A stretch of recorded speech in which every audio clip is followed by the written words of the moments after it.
He looked at me and he said, "Fooled him again."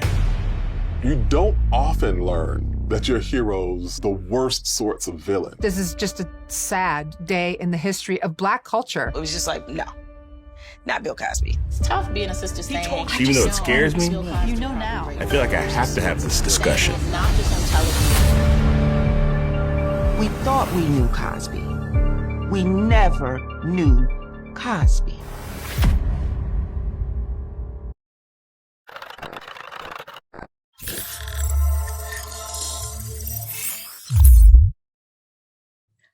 When we think about the example that you used in the documentary of Pantages and that family and the charges that were brought against him, but we still have that theater, we still have that legacy. We think about the Pantages Theater with some of the greatest shows. Do you think that this is something that can happen with Cosby in this era, because there's social media attached to it and there's so many different ways that these stories can live on in dialogue at this point? Has that been what's been the feedback you've gotten as far as that? And what do you envision 10, 15 years from now?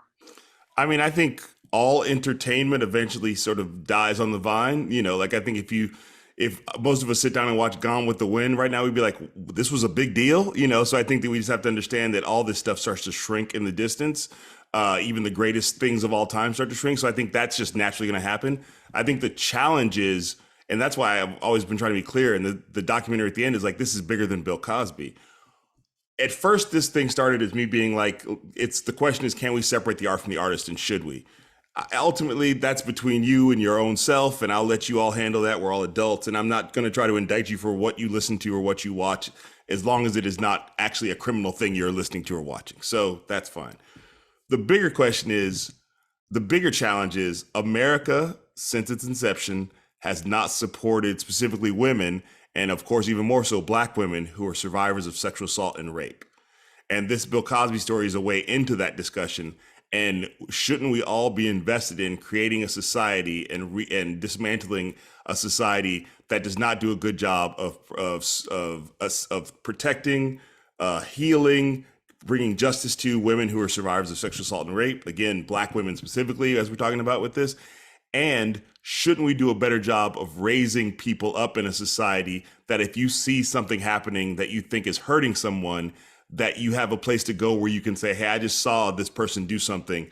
Can you help? Can you investigate? And right now, as many of the survivors say, going to the cops doesn't work for most of them. And so I think that to me, those are and I've done work on this on United Shades. Sex education classes in this country mostly just focus on don't have sex generally, and not intimate partner violence, predators, how to be a supportive ally, how to help somebody in the middle of a bad situation. And to me, those are the bigger things to learn from this. Whether or not we remember the greatest hits of Bill Cosby is sort of like, that's not as much of a concern to me. That stuff has already happened. Those of us who remember it can always talk about it if we want to.